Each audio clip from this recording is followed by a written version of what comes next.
দৃশ্যমান হচ্ছে রাজধানীবাসীর আরেক স্বপ্ন মেট্রো রেল। প্রথম অংশের কাজের অগ্রগতি ৩৫%, ২০২০ সালের মধ্যে কাজ শেষ করার প্রত্যয়। বুড়িগঙ্গার তীরে আজ শুরু হবে তৃতীয় দফায় উচ্ছেদ অভিযান, শীঘ্রই ওয়াকওয়ে নির্মাণের ঘোষণা। ডাকসু নির্বাচনকে সামনে রেখে জমে উঠেছে প্রচার। সাধারণ শিক্ষার্থীদের সমস্যা সমাধানের প্রতিশ্রুতি দিয়ে ভোট চাচ্ছে প্রার্থীরা। এবং ৬ বছরেও বিচার শুরু হয়নি নারায়ণগঞ্জের ত্বকী হত্যা মামলার। ক্ষুব্ধ পরিবার সহ নারায়ণগঞ্জের মানুষ।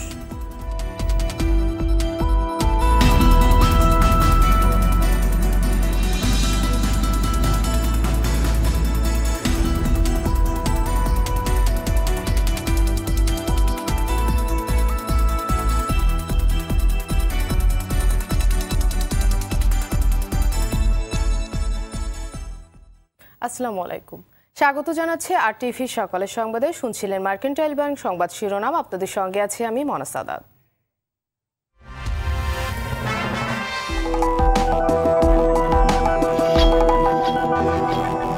এবার বিস্তারিত।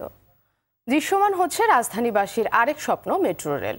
উত্তরার দেয়াবাড়ি থেকে আগারগাঁও পর্যন্ত বেশ কিছু জায়গায় এরই মধ্যে পিলারের উপর বসানো হয়েছে স্প্যান। উত্তরা থেকে আগারগাঁও পর্যন্ত প্রথম অংশের কাজের অগ্রগতি দাঁড়িয়েছে ৩৫%। ২০২০ সালের মধ্যে কাজ শেষ করতে রাত দিন কাজ করছে। বিশেষজ্ঞরা বলছেন, রাজধানীর যানজট নিরসনে মেট্রো রেলই স্বস্তি দেবে নগরবাসীকে। নাজমুল হোসেন সাইমনের ক্যামেরায় জুলহাস কবিরের ধারাবাহিক রিপোর্টের প্রথম পর্ব।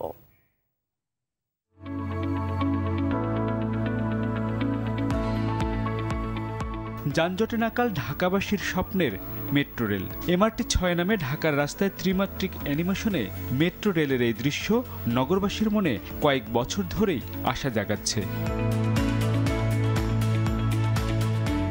মেট্রো রেলের অধ্যায়ে যুক্ত হতে এটি দেশের প্রথম নির্মাণাধীন প্রকল্প, যা উত্তরার দেয়াবাড়ি থেকে শুরু হয়ে মিরপুর, বিজয় সরণি, ফার্মগেট, শাহবাগ হয়ে মতিঝিলে গিয়ে শেষ হবে। মোট ৮টি প্যাকেজে ২০ কিলোমিটার পথের কাজকে ভাগ করা হয়েছে ২ পর্বে। প্রথম অংশ উত্তরা দেয়াবাড়ি থেকে আগারগাঁও পর্যন্ত, দ্বিতীয়টি আগারগাঁও থেকে মতিঝিল পর্যন্ত।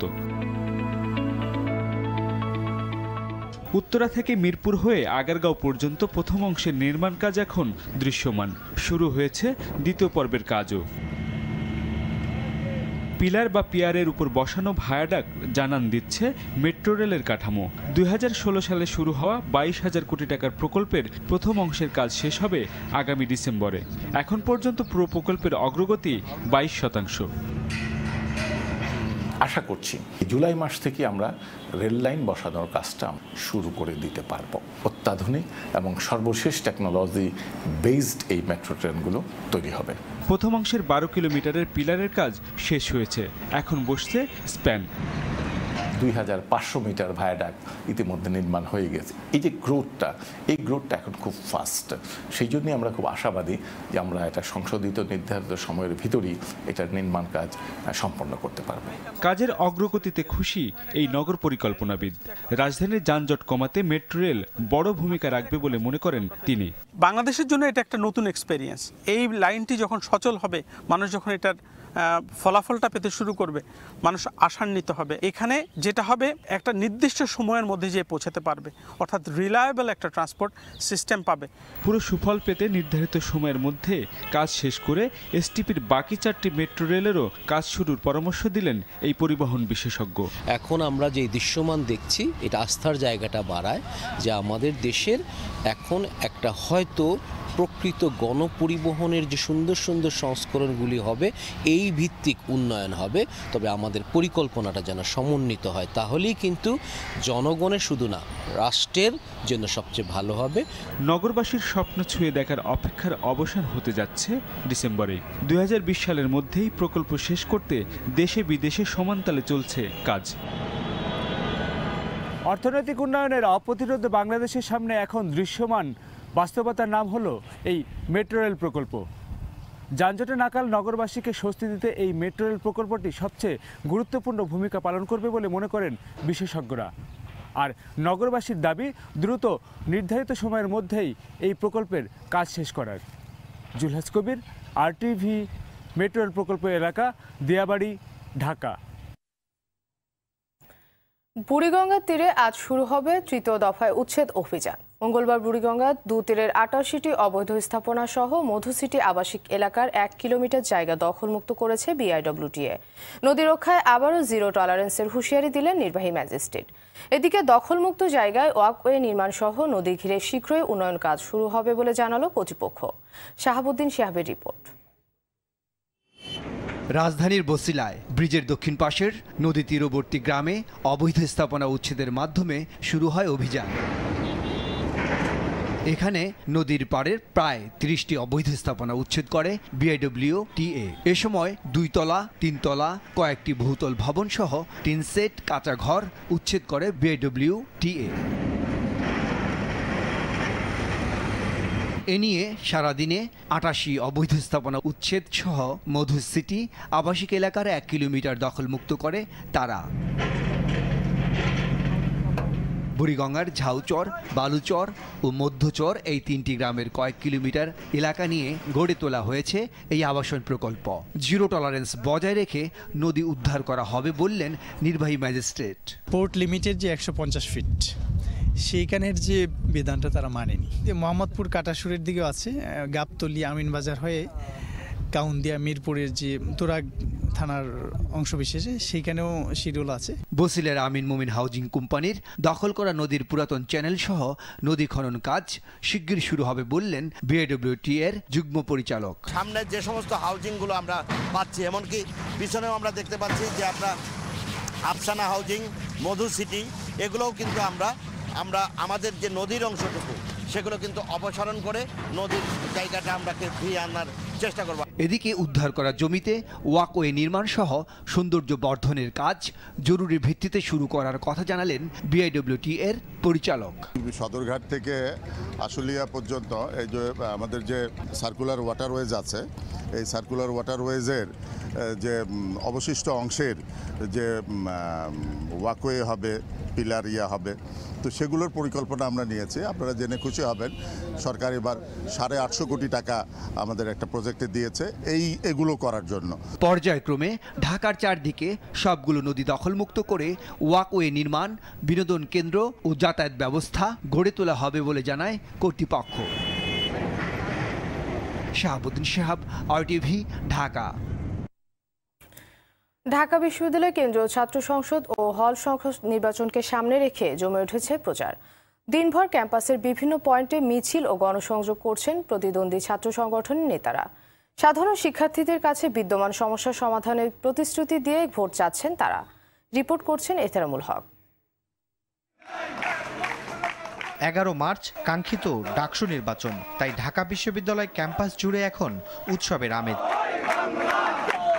আনুষ্ঠানিক প্রচারের দ্বিতীয় দিন ভোটারদের কাছে টানতে ক্যাম্পাসের আনাচে কানাচে ঘুরছেন ছাত্রলীগ, ছাত্রদল, জাসদ, বাম সংগঠন, স্বতন্ত্র প্রার্থী ও কোটা সংস্কার আন্দোলনের নেতারা। নানা প্রতিশ্রুতি নিয়ে হাজির হচ্ছেন ভোটারদের কাছে, বিতরণ করছেন লিফলেট। নির্বাচিত হলে সাধারণ শিক্ষার্থীদের অধিকার আদায়ে পাশে থাকার আশ্বাস দিচ্ছেন ছাত্র নেতারা। ক্যাম্পাসে সবার মাঝে একটা উৎসব মুখর একটা পরিবেশ সৃষ্টি হয়েছে, কারণ বিগত 28 বছর ডাকসু ছিল না, 28 বছর আমরা আমাদের অধিকার ফিরে পাচ্ছি।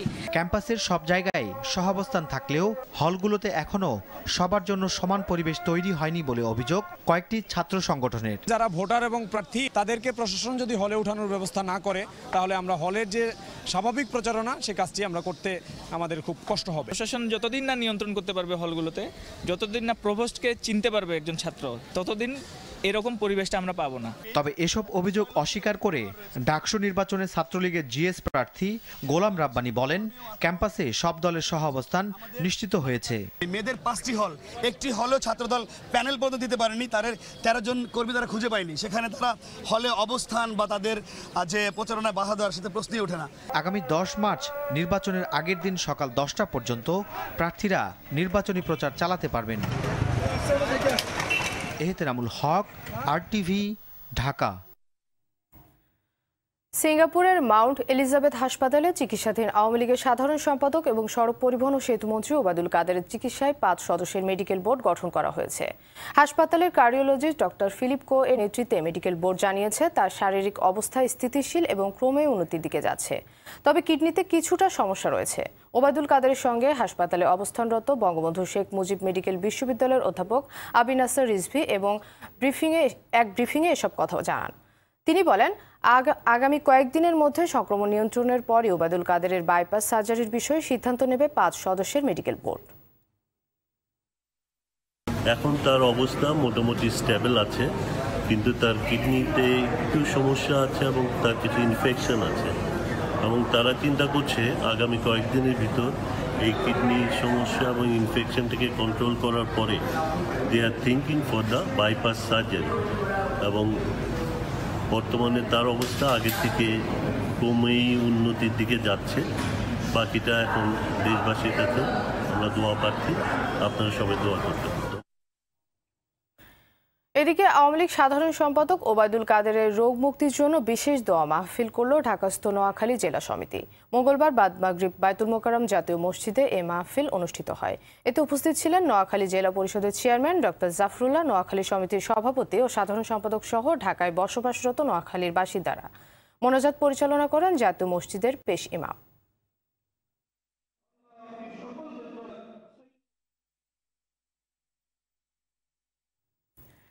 ছয় বছরেও বিচার শুরু হয়নি নারায়ণগঞ্জের ত্বকী হত্যা মামলার। আইনশৃঙ্খলা বাহিনীর পক্ষ থেকে অভিযোগপত্র না দেয় ঝুলে আছে আলোচিত হত্যাকাণ্ডের বিচার। এতে ক্ষুব্ধ ত্বকীর পরিবার সহ নারায়ণগঞ্জের সর্বস্তরের মানুষ। জেলার মানবাধিকার কর্মী, নাগরিক কমিটির নেতা ও বিভিন্ন রাজনৈতিক দলের নেতাকর্মীরা দ্রুত এই হত্যাকাণ্ডের বিচার শুরুর দাবি জানিয়েছেন। তাদের অভিযোগ, নারায়ণগঞ্জের প্রভাবশালী পরিবারের সদস্যরা হত্যাকাণ্ডে জড়িত থাকায় বিচার পাচ্ছে না ত্বকীর পরিবার। 2013 সালের 6 মার্চ মেধাবী ছাত্র ত্বকীকে হত্যা করে লাশ নদীতে ফেলে দেয় সন্ত্রাসীরা। এ ঘটনায় নারায়ণগঞ্জ সহ সারা দেশে প্রতিবাদের ঝড় ওঠে। বারবার ব্যর্থতার পরিচয় দিচ্ছে, আইনটা নিজের সুবিধে চলছে না, র্যাব তদন্ত করতে পারছে না। যদি রাসেল হত্যার বিচার হতে পারে, তাহলে তানভীর মোহাম্মদ ত্বকীর হত্যার বিচার কেন হতে পারে না? তার একটা অভিযোগপত্র সংবাদকর্মীদের সরবরাহ করলো, কিন্তু আজকে সেই সংবাদ সম্মেলন পরে 5 বছর অতিবাহিত হয়ে গেল, কিন্তু সেই অভিযোগপত্রটা আদালতে পেশ করা হলো না। আমাদের সংগ্রাম চলবেই চলবে, জনতার সংগ্রাম চলবে, জনতার সংগ্রাম চলবে। অগ্নিঝরা মার্চের খবর। 6 মার্চ 1971 ক্রমে উত্তাল হয়ে ওঠে ঢাকা সহ সারা দেশ। বাঙালির তুমুল আন্দোলনে উত্তাল ছড়িয়ে পড়ে চারিদিকে। স্বাধীনতার দাবিতে বিক্ষুব্ধ বাঙালি স্বতঃস্ফূর্ত মিছিল সমাবেশে হরতালও অব্যাহত থাকে এদিন। দিনভর রেসকোর্স ময়দানে 7 মার্চ আওয়ামী লীগের জনসভার মাইকিং চলে। উত্তাল পরিস্থিতিতে পূর্ব পাকিস্তানের গভর্নর ভাইস অ্যাডমিরাল SM আহসানকে অপসারণ করে ইয়াহিয়া নতুন গভর্নর বানায় লেফটেন্যান্ট জেনারেল টিক্কা খানকে। রাতে পাঞ্জাব প্রাদেশিক আওয়ামী লীগের সাধারণ সম্পাদক হামিদ সরফরাজ সহ 15 জনকে গ্রেপ্তার করা হয়। এদিকে চট্টগ্রাম, টঙ্গী, রাজশাহী, রংপুর ও খুলনা সহ দেশের বিভিন্ন জায়গায় সংঘর্ষের ঘটনা ঘটে। যশোরে পুলিশের সঙ্গে কথিত বন্দুকযুদ্ধে নিহত হয়েছেন শিশু তৃষা ধর্ষণ ও হত্যাকাণ্ডের সঙ্গে জড়িত যুবক শামীম।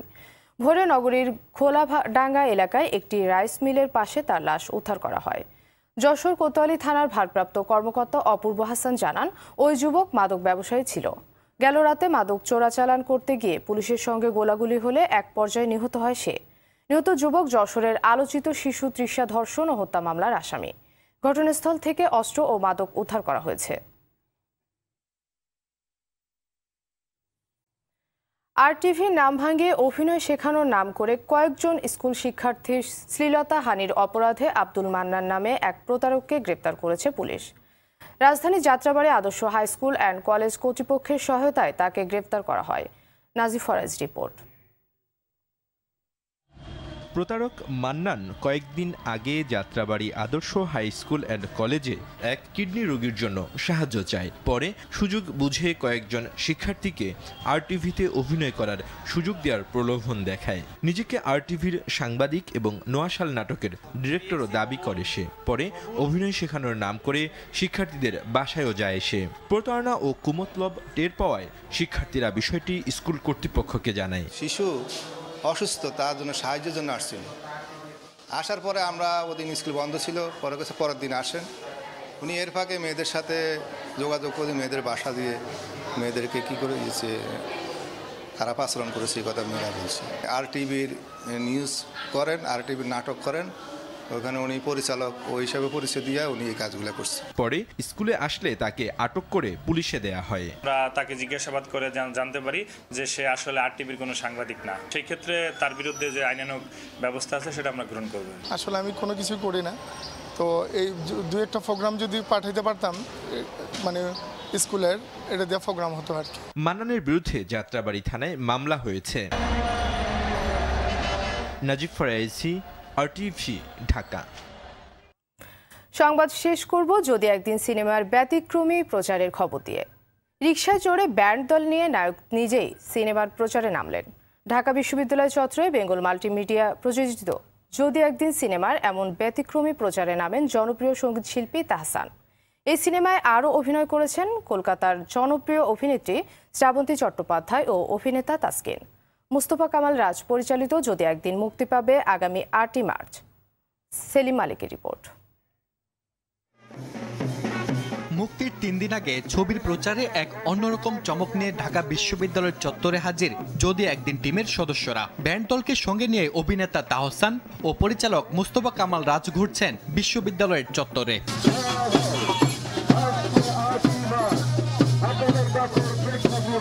পরিচালকের পাশে রিকশায় বসে নিজেই মাইকিং করছেন সিনেমার নায়ক তাহসান।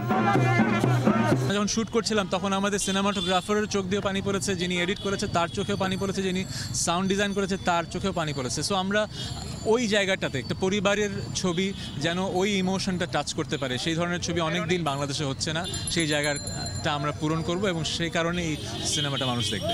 পরিচালক মুস্তফা কামাল রাজ জানান এটি তার নির্মিত শ্রেষ্ঠ সিনেমা। নিজে ইমপ্রেসড যে একটা ছবি, আমি অ্যাজ এ অডিয়েন্স হিসেবে বলতেছি এবং অ্যাজ এ ডিরেক্টর হিসেবে বলতেছি আমার লাইফের সেরা ছবি। আর দর্শক নিবে এই কারণে, কারণ ছবিতে দর্শকের অনেক ইমোশনস আছে, রোমান্স আছে, অনেক সাসপেন্স আছে। মানে ছবি শুরু থেকে স্টার্ট করলে শেষ পর্যন্ত দেখতে হবে ছবিটা। প্রতিটা মানুষেরই স্বপ্ন থাকে। আগামী 8ই মার্চ দেশের অন্তত 30টি হলে মুক্তি পাবে যদি একদিন। ছবিটি প্রযোজনা করেছে বেঙ্গল মাল্টিমিডিয়া লিমিটেড। কেবলই উচ্ছ্বাস, রূপকথাকে তো কিছুটা হলেও মায়ের ভালোবাসা দিতে পারি। পরিবারের সবাইকে নিয়ে হলে গিয়ে দেখার মতো ছবি যদি একদিন। রূপকথা তুই তো আমারই জীবনের চেয়ে আরো দামি।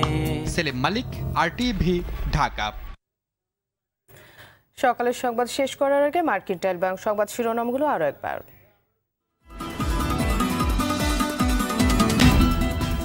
দৃশ্যমান হচ্ছে রাজধানীবাসীর আরেক স্বপ্ন মেট্রো রেল। প্রথম অংশের কাজের অগ্রগতি 35%। 2020 সালের মধ্যে কাজ শেষ করার প্রত্যয়। বুড়িগঙ্গার তীরে আজ শুরু হবে 3য় দফায় উচ্ছেদ অভিযান, শীঘ্রই ওয়াকওয়ে নির্মাণের ঘোষণা।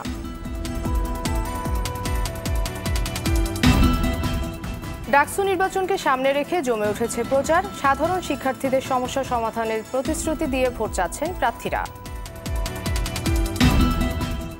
এবং 6 বছরেও বিচার শুরু হয়নি নারায়ণগঞ্জের ত্বকী হত্যা মামলার ক্ষুব্ধ পরিবার সহ নারায়ণগঞ্জের মানুষ।